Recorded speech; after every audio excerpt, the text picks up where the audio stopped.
right, welcome everybody. Thank you for coming up today, and I'm just so glad that we have such a beautiful day that we could all gather here together for the third iteration of Deep Roots. So, as you may or may not know, Deep Roots is the speaker series that we have associated with Chongleshka Wakan, the ethnobotanical garden here at SURF. Today we have Marty Jr., who is our SURF artist in residence for 2024.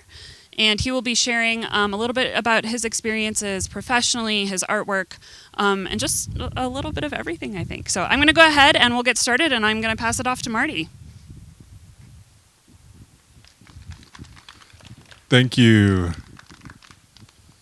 Hello everybody. It's good to be here today. Like Rochelle had said, my name is Marty Jr.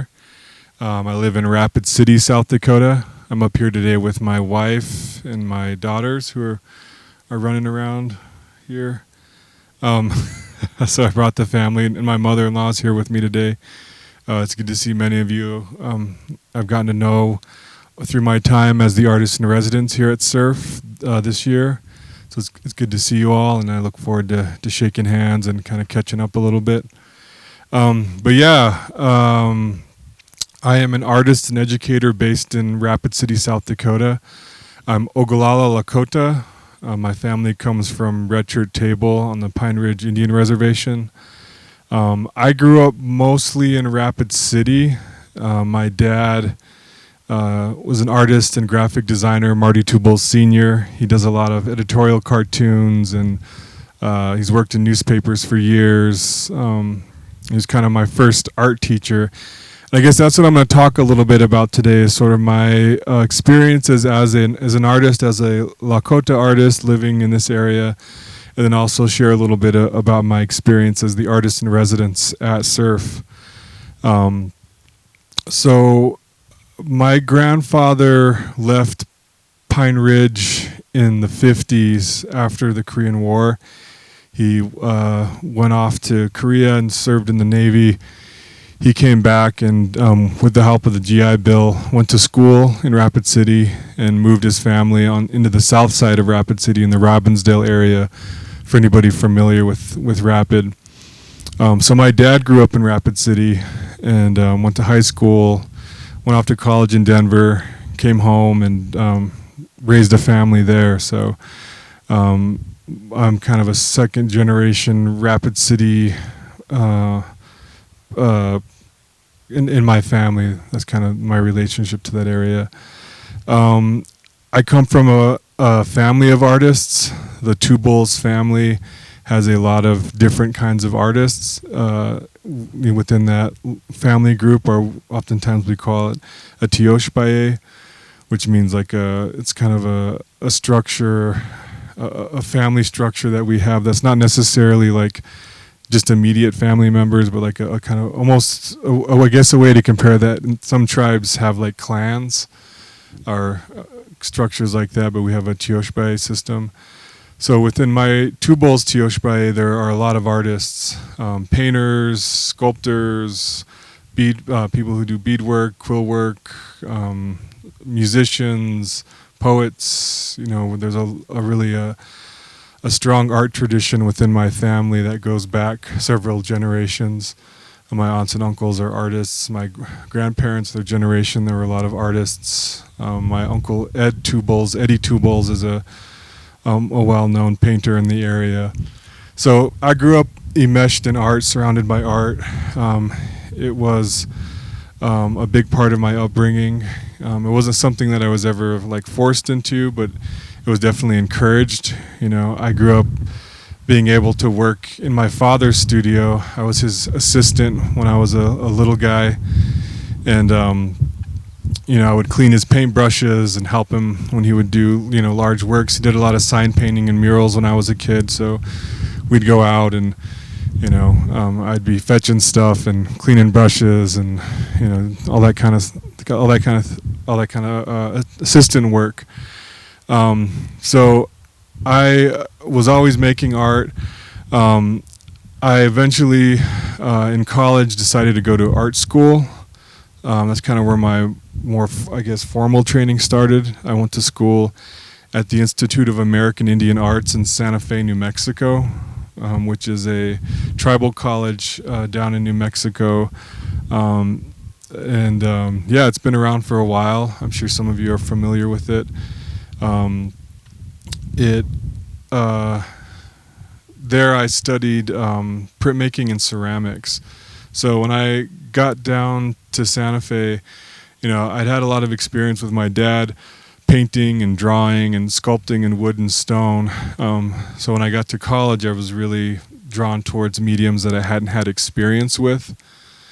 So I'd never done printmaking. I never had the chance to play around with clay. So, I found myself exploring that and really, found some, mediums that I still work with a lot today. I still do a lot of both of those, as well as, like I mentioned, paint and draw and things like that. I am what oftentimes is referred to as like an interdisciplinary artist. I do a lot of different work in a lot of different mediums. If you visit my website, which is it's just my name, martytwobullsjr.com, you can see some of my work, and yeah, I'm all over the place. I really, I'm really kind of guided by the principle that I let my ideas kind of help me. I let my ideas guide my medium. So rather than thinking first, like, I'm going to make a painting, I really start with the concept first. And sometimes the concept works better in 2 dimensions, with charcoal on paper, and sometimes it's better if it's done 3-dimensionally with, found objects or clay.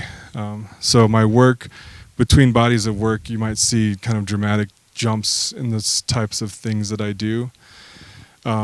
And part of that is that, like I said, my work is very concept driven. But also, I come from a tradition of art making that, is different than, I think, a way a lot of Western artists work. I think in the Western world, art is sort of this separate thing from, a lot of people's lives, right? Like art exists kind of within itself. Art objects are generally considered to be sort of altruistic. They're, a painting is just a painting, right? If you paint on a pot and it has a utility and it has a purpose, it becomes like a craft object, right? In my culture, we really don't have those sorts of separations. So my definitions of what art is and what art can be is a little more diverse, I guess you might say.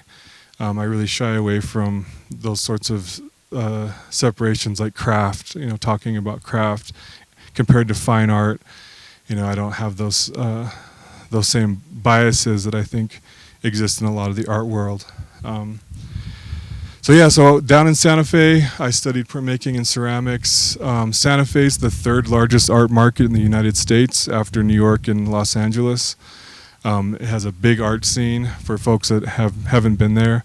It's not a very big city. It's about the size of Rapid City. It's very close in population and size, and in a lot of ways too. Like they're similar economies.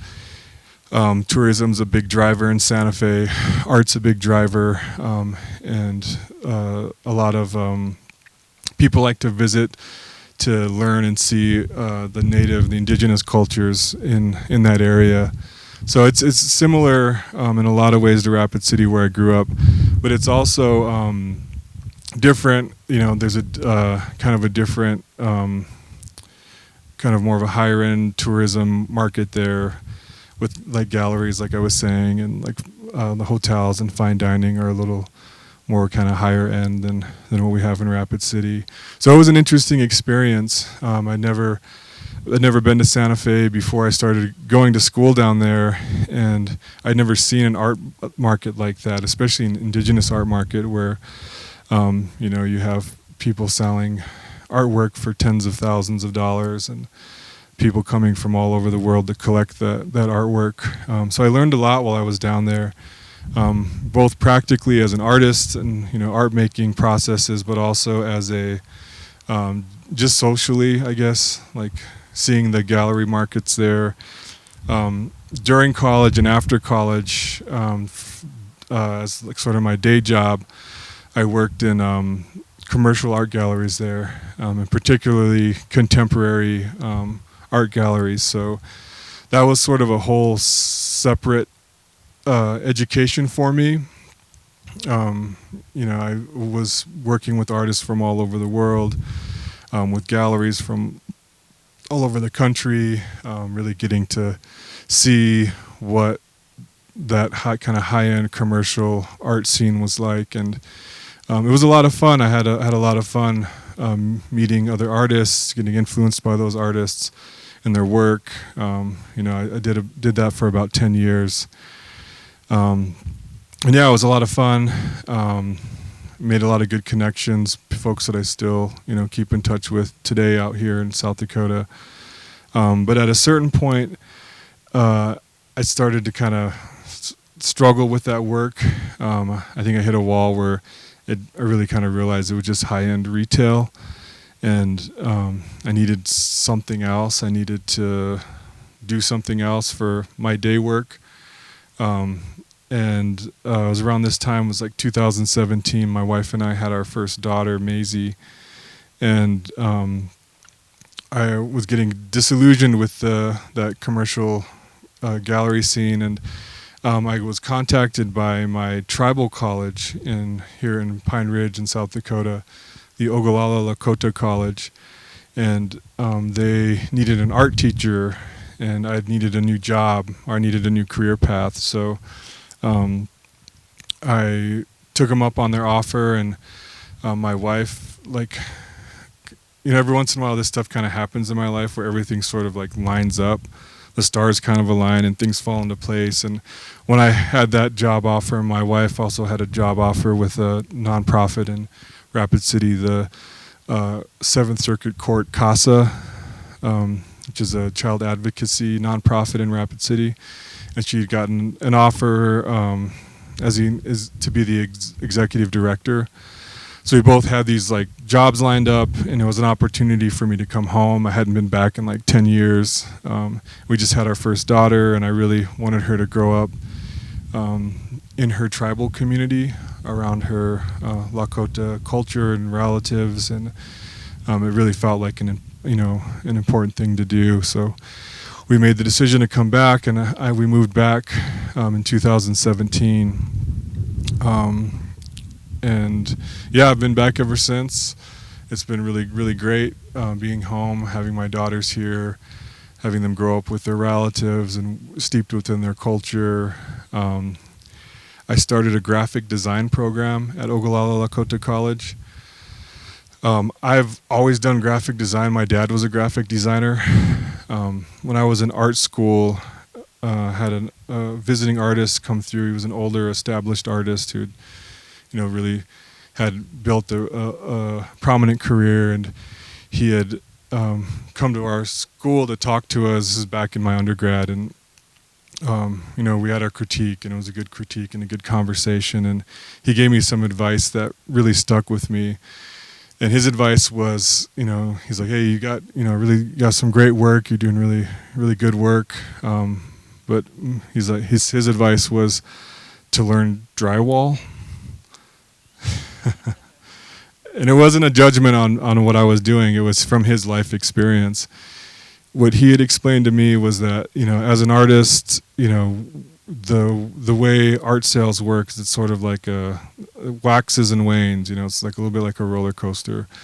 One year you're doing really well and you're selling work and you have all these shows lined up, and the next year it could go down and you might not sell work the same way, or you might not have the same shows lined up, depending on the economy or, where people are spending their money. And what he explained to me, he's like, in my career, whenever I'd hit those lows, I always kept a trade, something that I could do when the art wasn't, enough to support my family. So he would do drywall. He's like, I would, go to find a construction company that was hiring and go work, and that made a lot of sense to me. And in my experience now, especially looking back, like graphic design was sort of that tool for me, especially when I started having a family. And I couldn't be a starving artist anymore. So I would work, I do a lot of commercial work, building websites, logos, illustrations, things like that, when I needed to. So at OLC, when they said they wanted a graphic arts program, it made a lot of sense for me, and also I felt like it was a good trade to teach this next generation of Lakota artists, a way, again, of, keeping them going, especially during those hard times, maybe when they're not selling work the way they would hope or whatever. So that was 8 years ago, and yeah, it's been a really great experience. I never planned on teaching, but now it's a really kind of critical part of my practice. And I don't know if I'll always teach in like a formal setting like that. Like, I'm at heart an artist and always wanting to make art, and I'm not very good at sitting on committees or spending hours a day writing emails. I always try to be in the studio when I can be, but for the time being, it's really been a good experience for me, and it's been really interesting now seeing. It's been long enough now that I have students who've graduated from my program who are in my community, out, making art, putting on exhibitions, working as graphic designers, designing logos and websites and, all kinds of stuff. And it's been really interesting and really powerful for me to see that those ripples of my teaching out in the community. So yeah, it's been really a good thing for me. Let's see. So this, as an artist, I do a lot of different art engagements, and artist residencies are one of those things that I haven't really been able to do since I started having kids. Generally, residencies require you to go out somewhere and spend some time at a place, a few months maybe, and then, you make work. And before I had kids, that was easier, but now with the kids, like I try to be home as much as I can. So I don't often these days take on artist residencies unless I can bring them with me.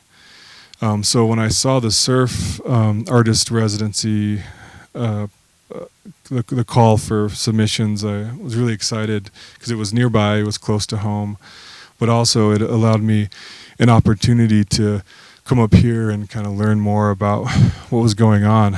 I've been really curious about the stuff happening at Surf, and also the history here with the Homestake Mine and gold in the Black Hills, and all these things were topics that were things that I was really interested in. So I was really excited to get the opportunity, and for those of you that don't know, I was up here for the month of part of June and July, kind of checking things out, meeting folks, getting to go down below. I got on underground a few times and got to see some of the experiments, the Lux Zeppelin experiment. I got to check out the dune caverns, see some of the old homestake spaces, and yeah, it was really a great opportunity. I got to meet a lot of really great folks. People were really welcoming to me, and yeah, it was really a good experience. I kind of call that stage in the process like the sponge phase. I wasn't really making any artwork while I was here. There was just too much to see and learn about, and so many different conversations to be had, so I was kind of just soaking it up. Now I'm more in the production phase and kind of sorting through those ideas and those conversations and finding concepts that I then, planning on developing into more complicated, art objects or artworks, things like that. So that will all culminate into an exhibition in late October. I believe, I don't want to misquote the date, but if you follow the Black Hill State, their Riddell Gallery, they'll have the opening date posted for the end of October. But yeah, it was really it's been a really good experience for me, and it was really great to see this garden. You know, this was, I think, still pretty new for the site, and learn about these opportunities to come and talk, and bringing in different voices and perspectives. I think that's really important. One of the things that I kind of noticed during my residency was the folks that I would meet, the SURF staff, but also the visiting physicists and scientists and, different folks. There was a real curiosity about the history here, the history of the site, but also the history of the people. They wanted to, people, were real curious about my people, the Lakota, and our, our relationship to the Black Hills and this area. And so I think it's really this garden is a great, I think, catalyst for those sorts of conversations. And I'm really, honored to be asked to come up here and speak to you all. Let's see. So this feels super formal. I'd like to just open it up to some conversations, because a lot of you folks I know, and just curious if you have any questions for me about either, my work or what I'm kind of working on now, or any part of my career or my experiences as an artist. I'd be happy to answer any questions.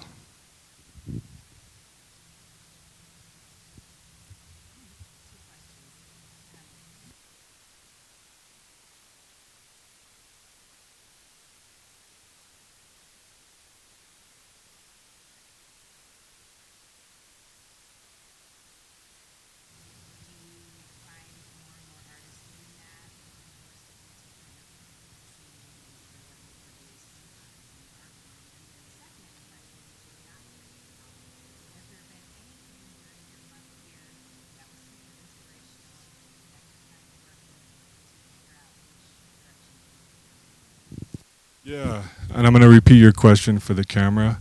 So the first question was, what do I see many other artists working interdisciplinary or more and more these days? Yeah, multidisciplinary. Multimedia, I do. I mean, I think the way oftentimes that we see art is like what we see in like a museum or gallery. So you might go to a painting show, and the artists, you just see their paintings, and that's what sells and that's what gets promoted. So that's what's kind of out in front.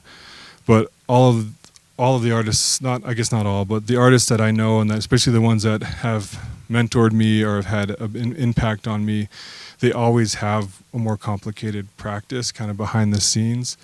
So you might not necessarily see their sculpture in like the gallery shows or in their museum shows, but they usually have like other practices, like maybe a sculptural practice, or maybe they do music, or they write poetry or something. But oftentimes the way artwork is marketed, they tend to focus on what sells and what they think is popular. So some artists sort of get funneled into this like kind of narrow public persona. So I don't, like, for me, all the artists that I've known growing up have always had their hands in other things.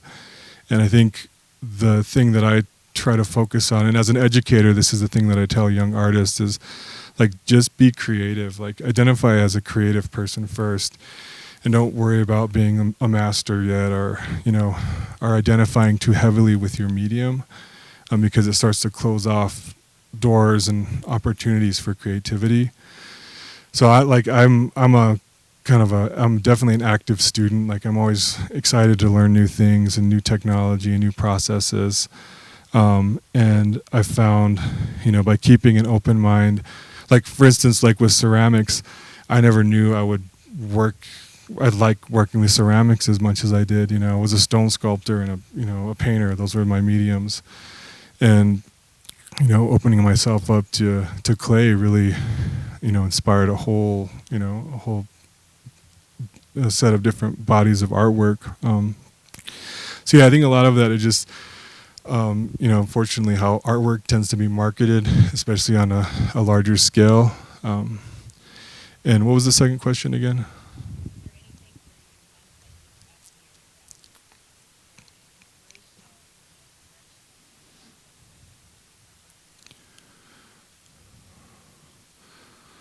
So, what was anything that happened while I was here that was inspirational, that stuck with me, and that is going to kind of guide the work that's coming in October? Yeah, there was a lot. Some really big and some really small. Some things I'm still kind of processing. I think what sticks out in my mind right now were a lot of the conversations that I had, meeting different kinds of folks. That's one thing that I've been taught when I talk to people about this experience that aren't familiar with surf or with the Black Hills or with any of this stuff. I always bring up those elevator rides, like going down into the down below in that elevator, and how diverse that cage would be. Like every time I'd go down, there'd be like some visiting physicists from different parts of the world, and there'd be engineers and journalists and miners, and just a really complicated, or maybe not complicated is not the right word, but just a really diverse group of folks. And I found myself having really interesting conversations and learning new things, both things related to theoretical particle physics, and also like how they run the Wi-Fi down down below. And I think that I'm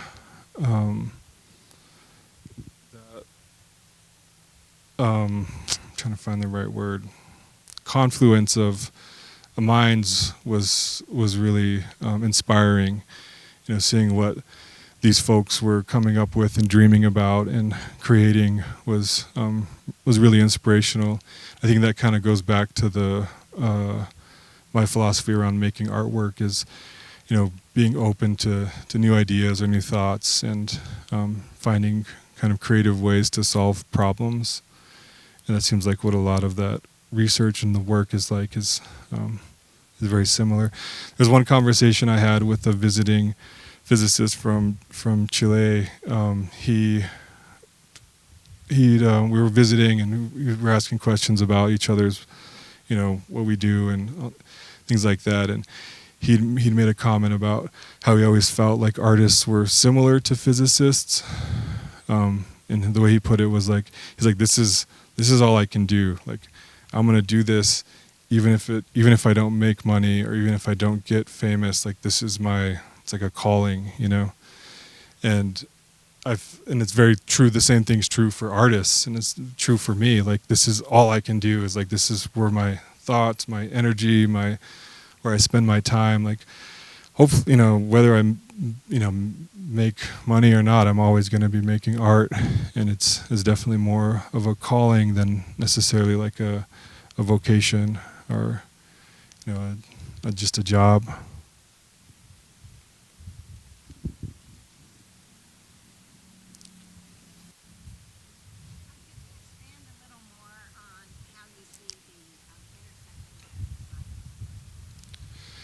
Yeah, so the way that I see the intersection between science and art, like on a practical level, when I'm working on a project, I'm oftentimes, like I said, kind of creating, like engaged in creative problem solving. Like, I have an idea and I want to see it.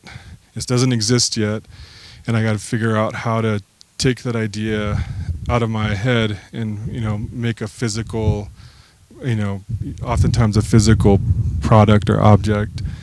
And a lot of times the stuff that I'm doing, like, it hasn't been done yet exactly. I mean, not to say, like, of course everything's been done at some point, but I don't have like an easy answer for the sculpture or for the installation. Like, it takes a lot of figuring out and problem solving, and yeah, like a lot of creative problem solving. On a different level, where I see the intersection with art and science is on the side of the teaching or the dissemination of the research or the information. Like, how do you explain like dark matter, or how do you explain neutrinos to lay people? And a lot of times that happens through visuals. Whether it's a drawing or a moving image. Because we're a lot of us are visual learners and really need to kind of see that. And that was something that I was really engaged with in my time here, was like how do I, and it's still something that I'm wrestling with, is like, how do you take a subject like dark matter and something that people haven't seen yet, and how do you create something visual to explain it, or to represent that. And that was a question. While I was here, I was meeting theoretical particle physicists through the setup convention, and I don't have a science background like that, so I was having these conversations with folks and trying to understand what their research is about. And I learned that some of those folks are a little better at talking to civilians like me about their research than others, and some are better teachers. So I created a series of icebreakers that I would just ask people, because I was meeting so many of these folks as they cycled through. And one of the questions I would ask them was like, how do you visualize your specialty in your field? Like, how do you visualize dark matter? And like, some people would have like an image. Some of those folks, they couldn't easily come up with an image. So the follow-up question would be like, well, if you were going to get a tattoo, to represent dark matter, like, what would that look like? And that opened up a lot more conversation. Like, oh, okay.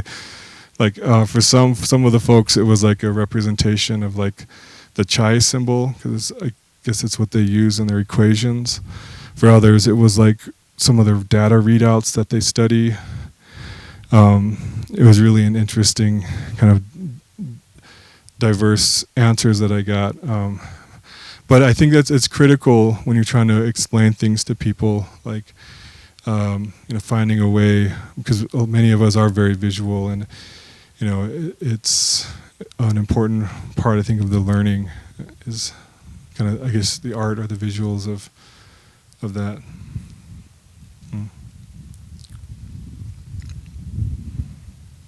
Yeah.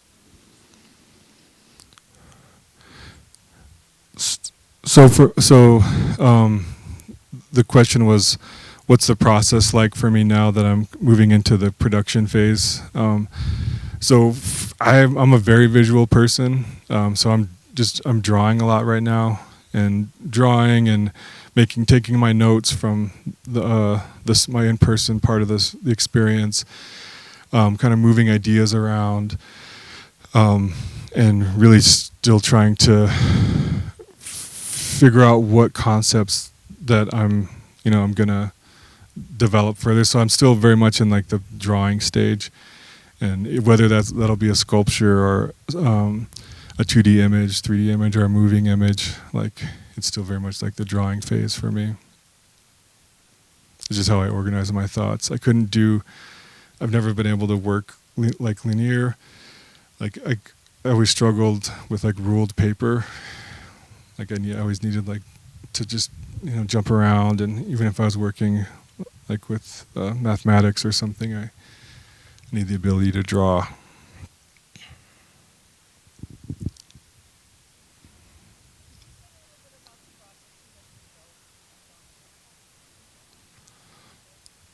Oh yeah. So the question was about a process that I developed when I was in my undergrad. So then I guess this is a good kind of example of the creative problem solving, and especially around art making, because there is a lot of like chemistry involved with different art processes, especially ceramics. So when I was during my undergrad, I was learning clay, like I'd mentioned, but also different alternative photo processes there's a company in Santa Fe called Bostic and Sullivan, and they're one of kind of the national leaders in kind of preserving lost photo processes like cyanotype or silver gelatin prints, things like that. And I'd had an idea. I wanted to apply some of the alternative photo processes to three-dimensional clay forms, and I figured out most of the process up to there was a gap in the chemistry, because every time I would develop my emulsion, it would bleach out. And cyanotype is an emulsion-based process. It's one of the earliest photo processes.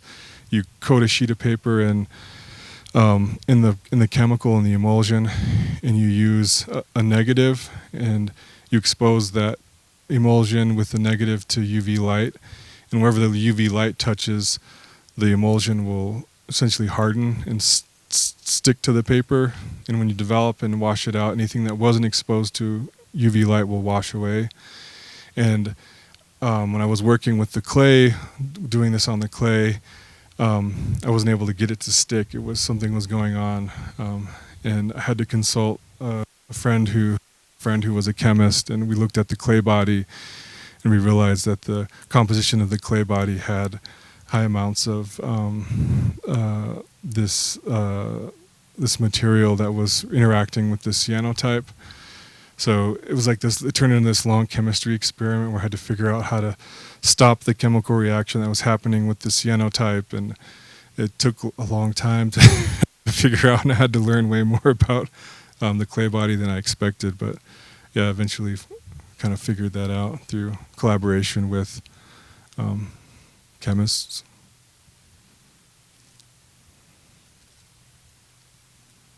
Sorry, it's having trouble.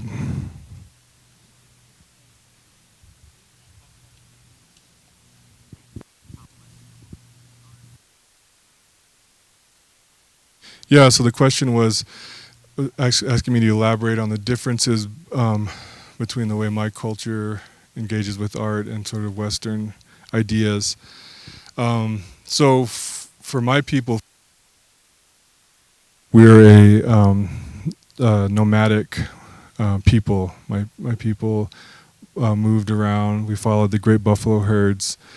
So we're always on the move. Before Western contact, it was on foot. And after the advent of horses, when Europeans brought horses here, it was on horseback. But our main economy was sort of those great buffalo herds. Everything that we had came from those animals, or the majority of the things that we had, our food, our clothing, our tools.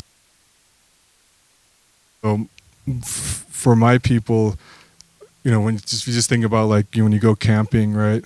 You're taking the essentials. You got your tent and your cooler and maybe your grill or whatever.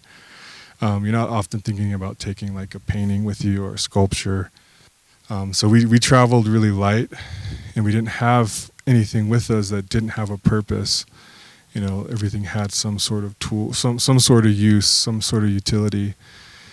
So it can be a little difficult if you're coming in looking at our culture through a Western lens. You're trying to find like art objects, and the way kind of Western culture identifies art objects is, again, going back to the idea of the object that is altruistic, that kind of exists within itself and doesn't have a purpose. It may tell a story in an abstract way, but it just exists as an object to be contemplated. It's not. It doesn't have a secondary purpose. So we didn't really have objects like that, and a lot of other cultures around the world didn't really have objects like that. So oftentimes when like Western anthropologists were going into different parts of the world, and they were looking for things that resembled how they classified or defined artwork, a lot of times those objects became like the closest objects they could find were like ceremonial objects, because they couldn't see those as within that paradigm. They didn't see the altar as like it was primitive, and they were Christians, so it didn't have a purpose in their eyes. And those are the things that would get extracted. So the early sort of primitive art shows were oftentimes ceremonial objects, like idols or statues, and they're taken out of those contexts and put into museum shows as like forms of primitive art making.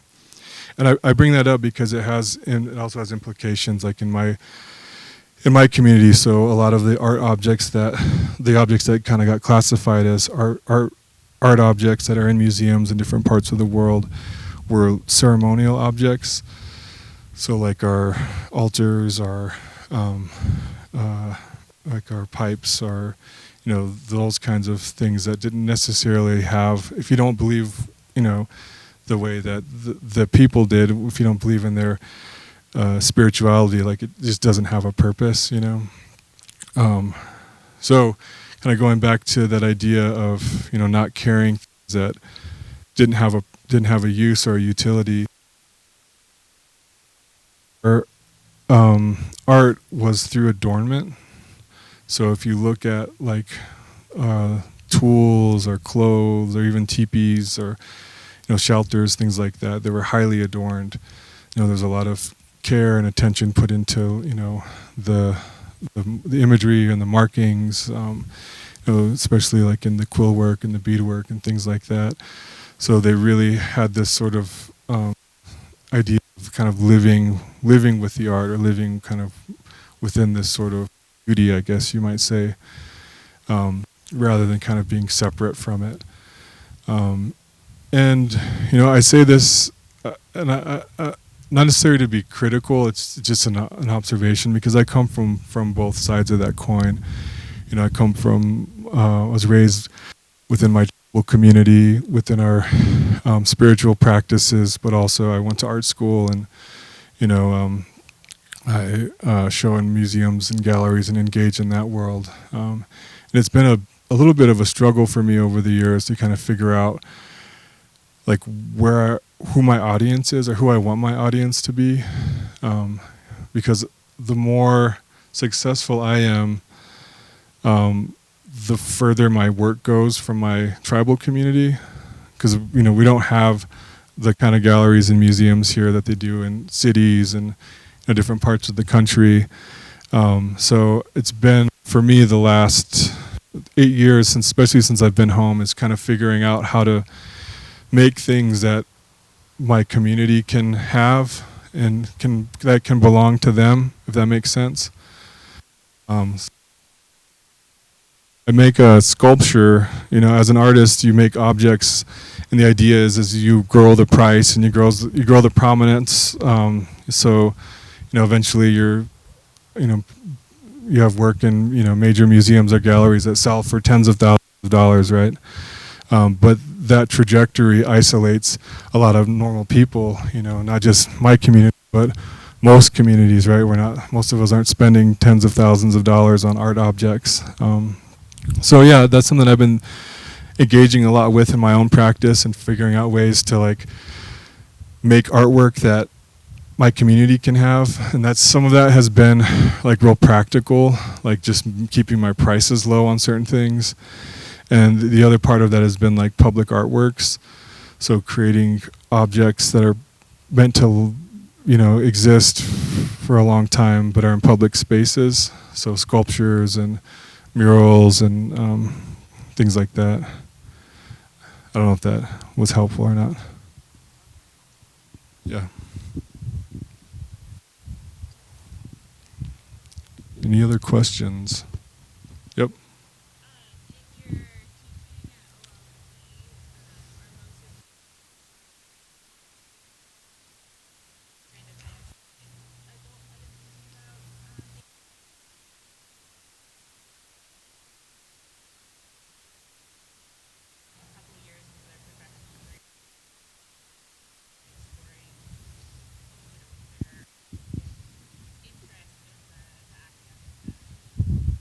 So the question was what the age ranges of my students are like at OLC.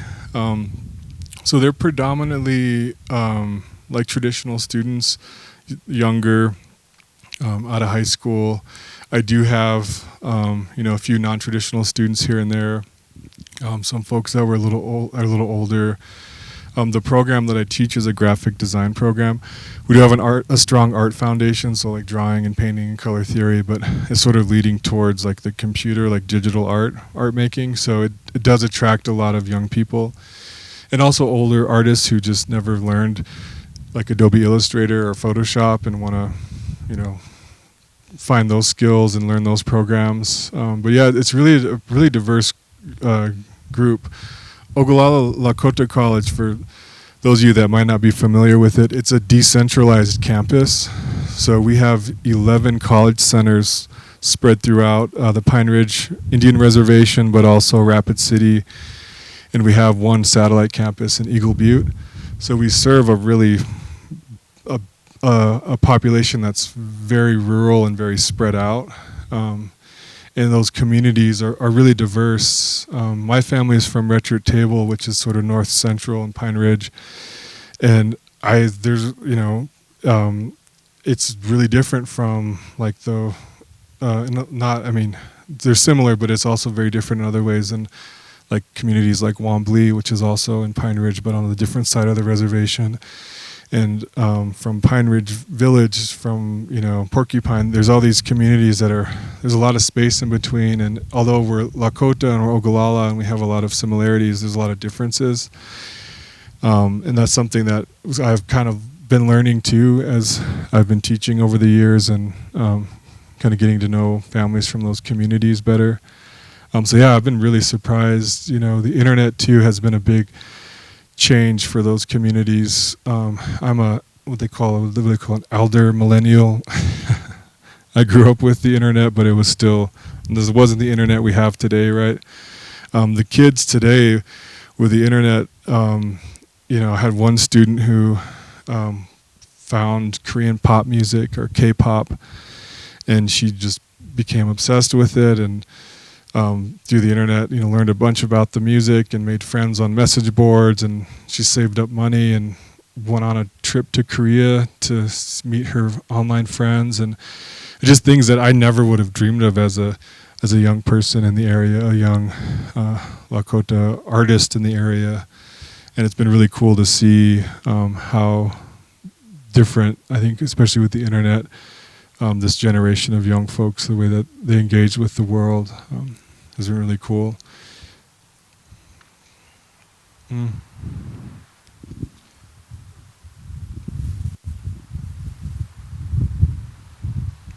All right, I think we're gonna call it there. So if you have any other questions for me one-on-one, I'll be around a little bit. So feel free to visit, and thank you all for coming out. It was really a pleasure to be here. Thank you all. Yeah, as Marty mentioned, if you have any questions one-on-one, I guess he can stay around for a couple minutes. But thank you all for coming up. I'm happy to stick around for a couple minutes. I see a few folks that haven't seen some of the plants up here, so if you'd like to learn more about that, or some of the plants that we don't want up here, I'm happy to show you those as well. So feel free to stick around, and thanks again for coming.